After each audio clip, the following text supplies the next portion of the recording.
Meningkatnya jumlah penumpang di musim libur Natal dan Tahun Baru diiringi meningkatnya resiko kecelakaan lalu lintas, seperti yang terjadi di ruas tol Semarang-Batang Simpang Susun Krapyak. 16 orang meninggal dalam kecelakaan tunggal bus Cahaya Trans.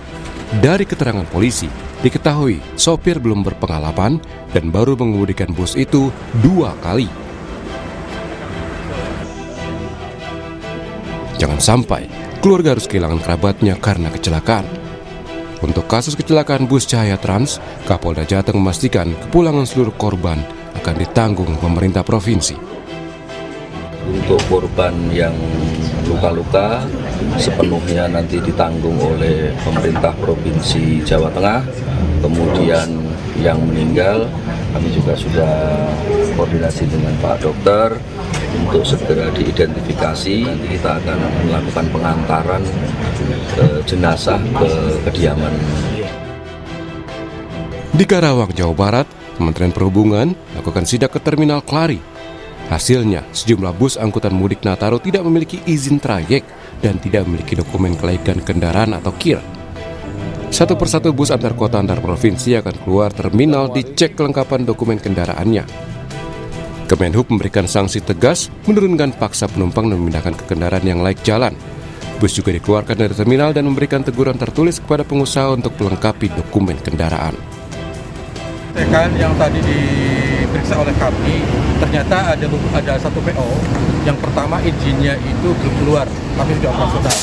Kemudian yang lebih parah lagi adalah uji kirnya sudah mati dari September 2025. Tindakan yang kami lakukan itu memberikan teguran keras dan mengeluarkan kendaraan tersebut dari terminal. Nah tadi sudah ada penumpangnya, dari penumpang kemana kan Pak? Untuk penumpang ya beberapa penumpang ya sudah kita keluarkan juga dipindahkan ke bus yang lain. Baik. Di Terminal Kalideres, Jakarta Barat, awak bus angkutan Natal dan Tahun Baru menjalani pemeriksaan kesehatan. 15 awak bus menjalani pemeriksaan kesehatan menyeluruh seperti tekanan darah, kolesterol, gula darah, dan tes urin. Kegiatan ini dilakukan untuk memastikan keamanan penumpang maupun pengendara itu sendiri. Dari hasil pemeriksaan tugas, seorang kondektor bus terindikasi mengonsumsi alkohol. Tugas pun meminta kondektor itu untuk tidak ikut serta dalam penumpang angkutan Natal dan Tahun Baru. Sidak hingga pemeriksaan kesehatan dilakukan untuk memastikan keselamatan dan keamanan penumpang. Tapi apakah itu cukup atau perlu tindakan tegas lainnya? Tim Liputan Kompas TV.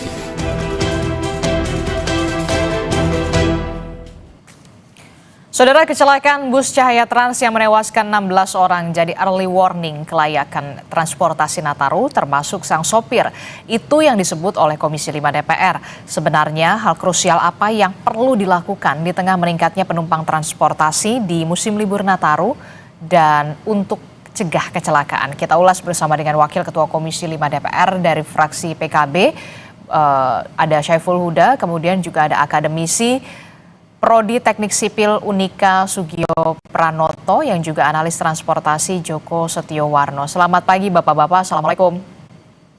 Waalaikumsalam warahmatullahi wabarakatuh. Selamat pagi Pak Joko. Pak Uda, Ya, Pak Disti. Bapak-Bapak, ini kita membahas soal bagaimana menjadi early warning begitu ya, menjadi peringatan tersendiri apa yang terjadi di peristiwa kecelakaan bus Cahaya Trans pada beberapa hari yang lalu. Tentu saja di musim libur Natal dan juga Tahun Baru, meningkatnya penumpang tentu menjadi perhatian khusus harusnya bagi penyedia jasa transportasi. Nah, saya mau ke Gus Huda dulu. Gus Huda, Anda sempat menyebut kecelakaan bus Cahaya Trans ini sebagai early warning soal kelayakan transportasi di masa Nataru.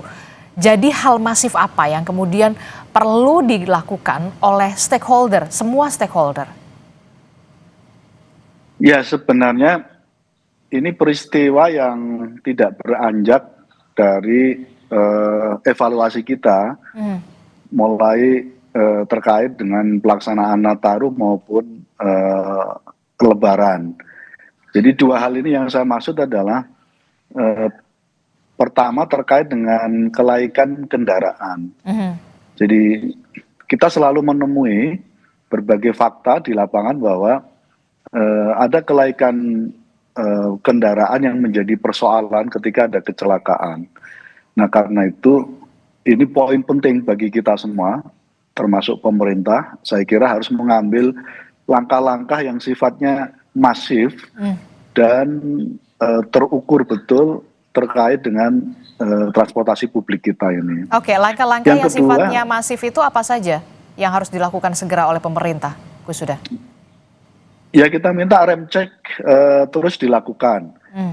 Pemerintah dalam hal ini Kementerian Perhubungan datang langsung ke semua terminal bis di seluruh Indonesia, terutama di Jawa, memastikan kelaikan jalan, kelaikan kendaraan kita bisa dipastikan tidak ada masalah. Nah, rem cek ini menjadi penting sekali karena yang sudah kan kira-kira begini, demand-nya tinggi, PO bis kira-kira pada posisi ya apapun akan dikeluarkan armadanya walaupun posisinya sebenarnya tidak layak jalan.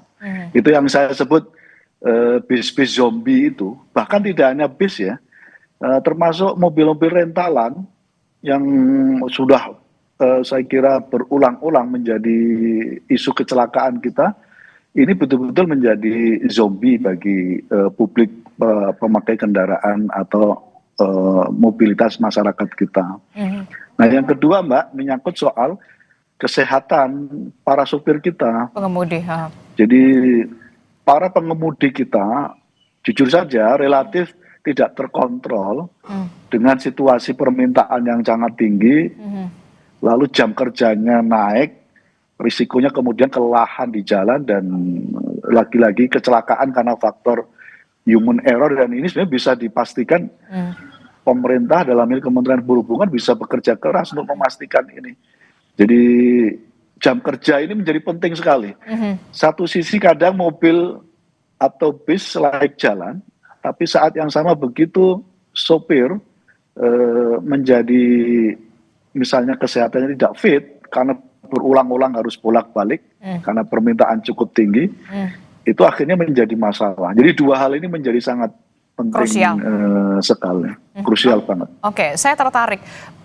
Banyak sekali bus-bus zombie yang kemudian masih dioperasikan, yang sebenarnya ibaratnya sudah seharusnya mati begitu ya, tidak layak untuk beroperasi, tapi kemudian masih dioperasikan. Itu yang kemudian menjadi pertanyaan saya, di mana pengawasan dari kementerian terkait begitu ya, yang punya kewenangan dalam hal ini adalah Kementerian Perhubungan, termasuk juga soal bagaimana kesehatan, kemudian juga jam kerja dari para awak bus pengemudi begitu ya, yang banyak sekali yang overtime begitu ya. Jadi dua faktor ini kemudian ketika dikombo ini ibaratnya menjadi double kill begitu ya, Gus Huda dan juga nah, saya ingin tanya ke Pak Joko. Pak Joko, ini kalau misalkan kita lihat ada bus zombie, kemudian juga ada juga tidak diperhatikan soal awak busnya. Kemarin kita lihat sopir cadangan yang kurang lihai, baru beberapa waktu bisa mengemudikan bus begitu. Ini menjadi perhatian tersendiri, dan apa yang harus dilakukan oleh pemerintah dalam hal ini adalah Kementerian Perhubungan yang punya kewenangan soal pengawasan yang harus ekstra ketat. Ya, setidaknya itu kalau kami melihat dengan banyak kejadian seperti ini dan nampaknya tidak berkurang ya, terus berulang-ulang, ini ada 5 hal harus dilakukan Kementerian Perhubungan. Yang pertama itu mengaktifkan kembali Direktorat Keselamatan Transportasi Darat yang dulu pernah ada, itu sudah hilang. Artinya ini kan tidak fokus lagi siapa yang bertanggung jawab gitu kan. Yang kedua, ini pemangkasan untuk anggaran keselamatan. Efisiensi full itu keselamatan ini dipangkas, ini juga berpengaruh bagaimana petugas memeriksa dengan lancar ya, sementara anggarannya tidak ada ya. Kemudian pengawasan juga masuk di situ, mengawasi pool-pool yang ada. Kami sudah mengingatkan sebenarnya sudah lama agar pool-pool bus itu kebijakan lama, itu diawasi oleh Korsatpel terminal yang terdekat ya. Tapi karena anggaran tidak ada, tidak masuk ke kebijakan, ya akhirnya banyak yang lolos, seperti apalagi kita tahu bis yang kejadian itu dia istilahnya itu mencicil penumpang sepanjang jalan, dia cari penumpang ya. Kemudian yang ketiga, keempat itu ada namanya sistem manajemen keselamatan angkutan umum. Itu program cukup bagus. Di antara angkutan umum itu KIR setiap 6 bulan itu mereka bisa melakukan program safety di perusahaan masing-masing. Ini kewajiban pemerintah yang mereka perlu dipandu. Nah, mandu itu kan perlu anggaran. Nah, anggarannya tidak ada. Nah, SMK itu wajib. Kemudian yang terakhir adalah mewajibkan, sebenarnya kami sudah mengusulkan agar kendaraan-kendaraan angkutan jarak jauh itu semua penumpang itu diwajibkan menggunakan seat belt. Ya, jika terjadi kecelakaan tidak fatal seperti ini. Memang beberapa angkutan jarak jauh sudah menggunakan, tapi masih minim.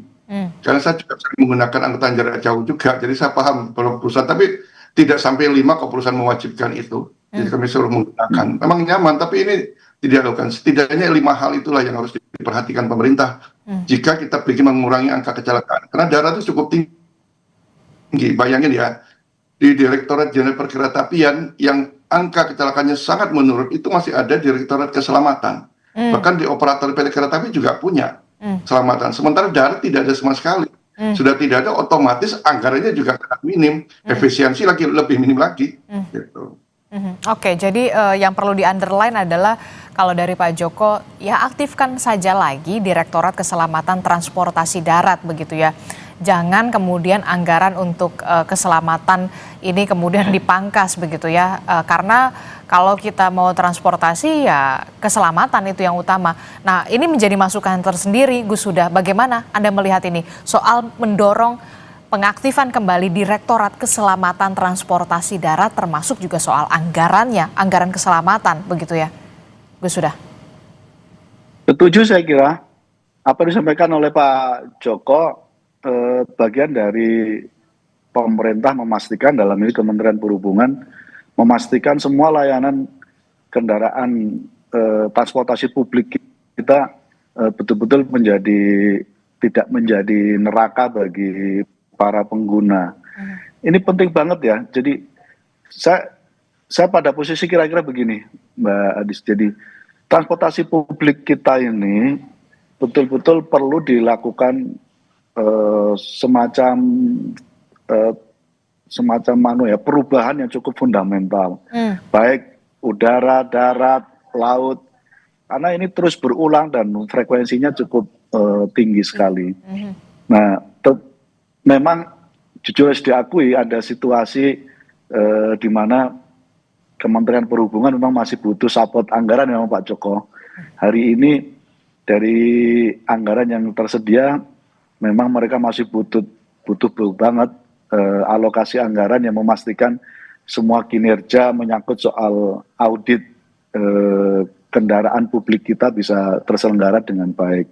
Kita akan terus upayakan Pak Joko untuk memastikan ini bisa berjalan dengan baik.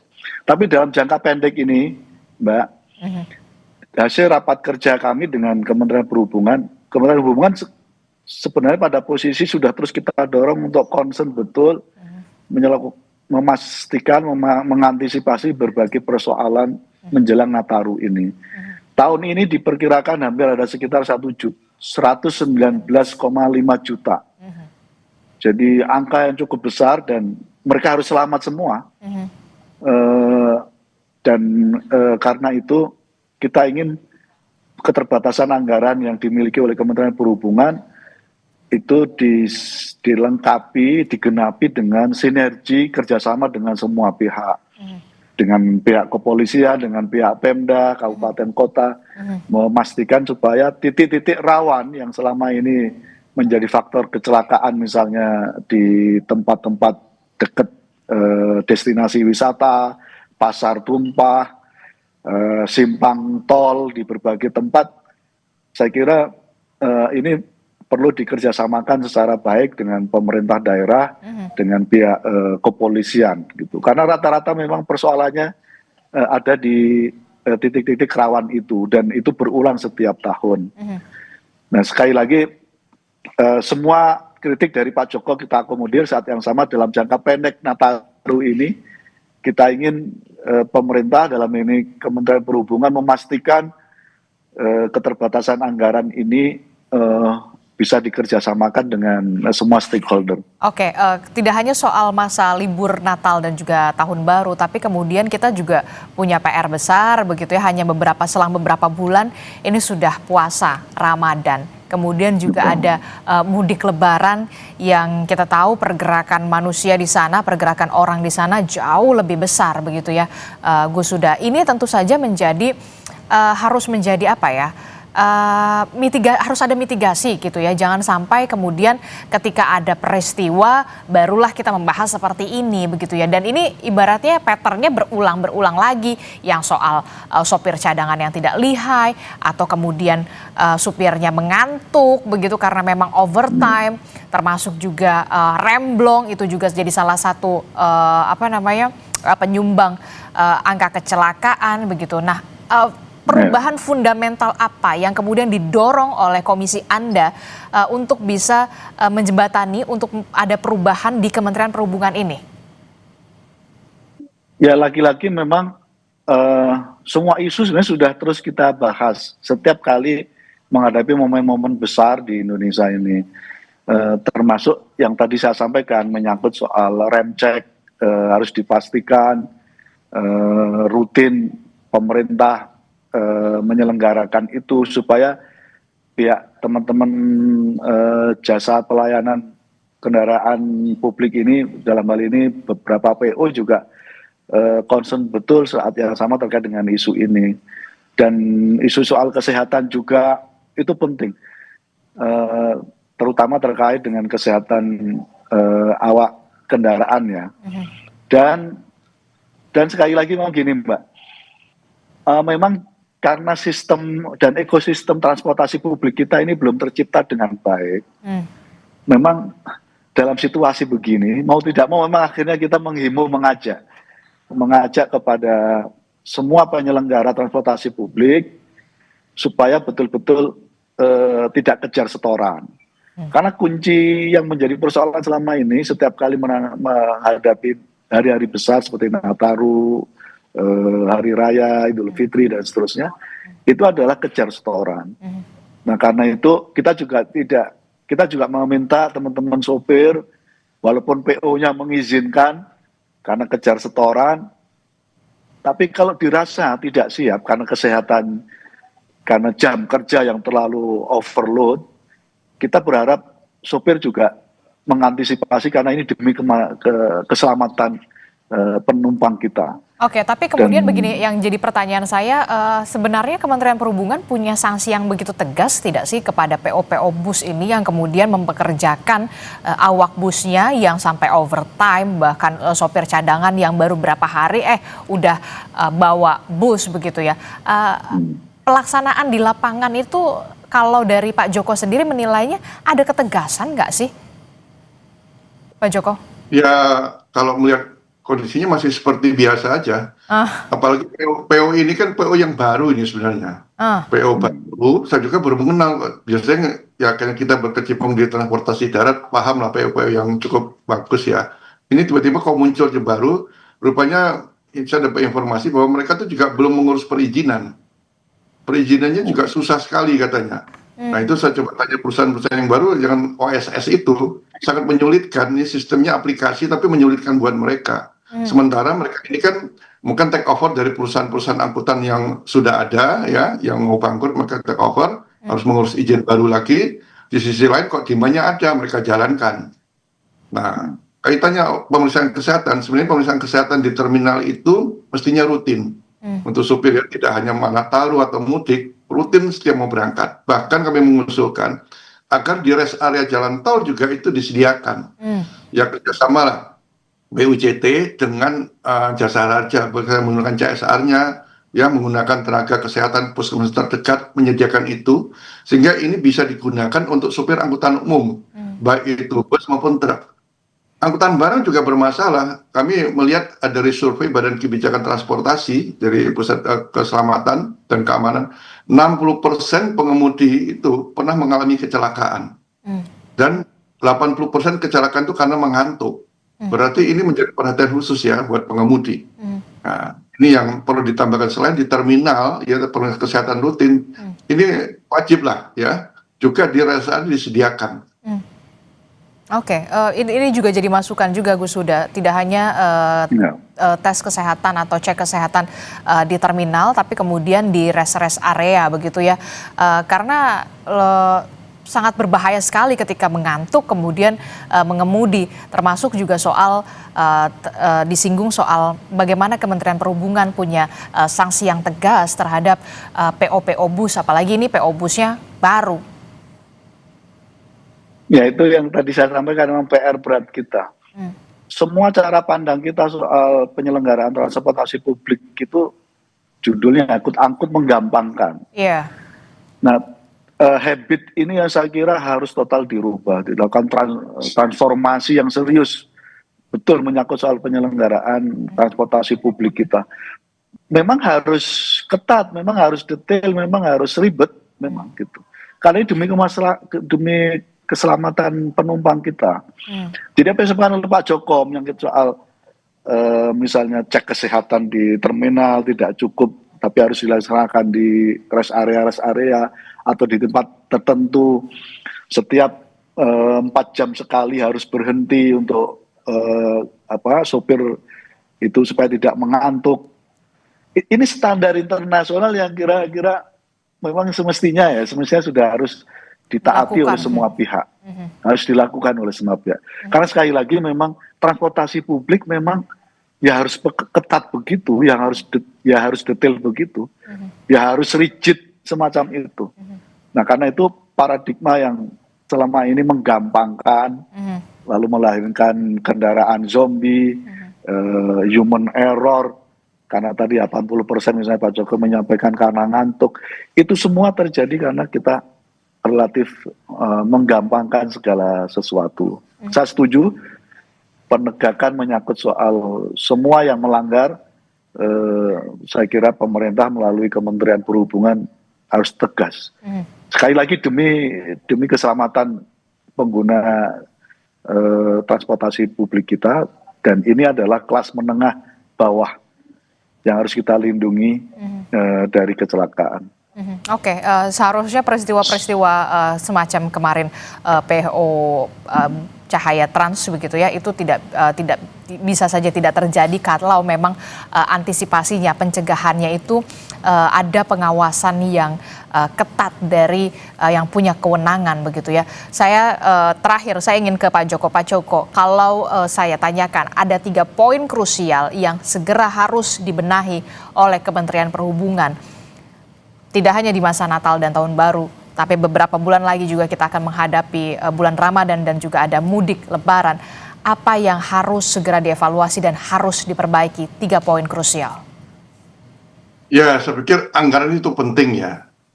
Karena apapun petugas di bawah itu akan merasa ke lapangan, tanpa anggaran nggak mungkin mereka akan bekerja dengan baik gitu kan. Nah, ini saya pikir perlu ditambahkan lah untuk urusan keselamatan ini.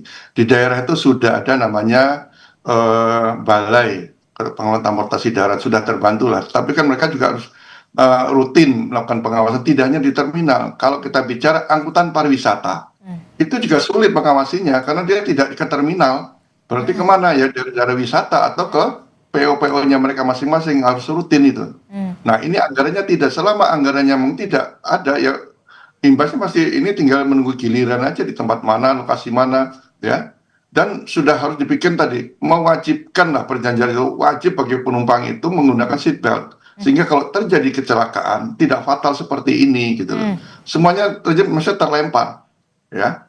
Dan yang terakhir mungkin SPMKU itu segera dilaksanakan untuk membantu agar perusahaan-perusahaan secara mandiri ya untuk melakukan pemeriksaan keselamatan mereka. Ini harus dipandu dan ini butuh anggaran juga. Kalau ini tidak ada, ya agak sulit juga kita ya untuk memahami mereka apa itu keselamatan buat penumpang, buat ngangkut barang. Nah. Oke, kalau dari Gus Huda, kalau saya ingin tanyakan 3 poin krusial yang bisa didorong dari komisi Anda untuk kementerian terkait, dalam hal ini adalah Kementerian Perhubungan. Jangan sampai kemudian pola-pola semacam ini berulang kembali. Ini bisa diantisipasi sebenarnya. 3 poin krusialnya. Saya kira Kemenhub harus tegas memastikan semua yang melanggar, PO-PO yang melanggar, termasuk penyelenggara sewa mobil, saya kira tidak tegas dan dipastikan begitu ditemui di lapangan tidak laik, tidak punya izin seperti bis Jaya Trans ini, saya kira langsung ditutup, dan ini supaya menjadi semacam memastikan supaya tidak terulang oleh PO-PO yang lain. Yang kedua, jangka pendek ini rem cek, saya kira mumpung ada waktu ini di semua terminal bisa diselenggarakan dengan baik, cek kesehatan sopir, jam kerjanya tidak kejar setoran, dan dipastikan bis dan kendaraan zombie yang tidak layak bisa di stop dimanapun, baik di tengah jalan maupun sebelum jalan. Oke, pengawasan ekstra ketat termasuk juga sanksi tegas terhadap PO-PO atau penyedia jasa layanan yang kemudian masih dalam tanda kutip begitu ya, nakal begitu ya, untuk demi keselamatan kita, karena keselamatan adalah hal yang paling utama dan ini harusnya bisa diantisipasi. Terima kasih Wakil Ketua Komisi 5 DPR RI dari fraksi PKB, Syaiful Huda Gus sudah telah bergabung bersama kami. Kemudian ada akademisi Prodi Teknik Sipil Unika Sugio Pranoto yang juga analis transportasi, Pak Joko Setiowarno telah bergabung bersama kami. Sehat selalu Bapak-Bapak. Assalamualaikum. Selamat pagi. Waalaikumsalam. Saudara, informasi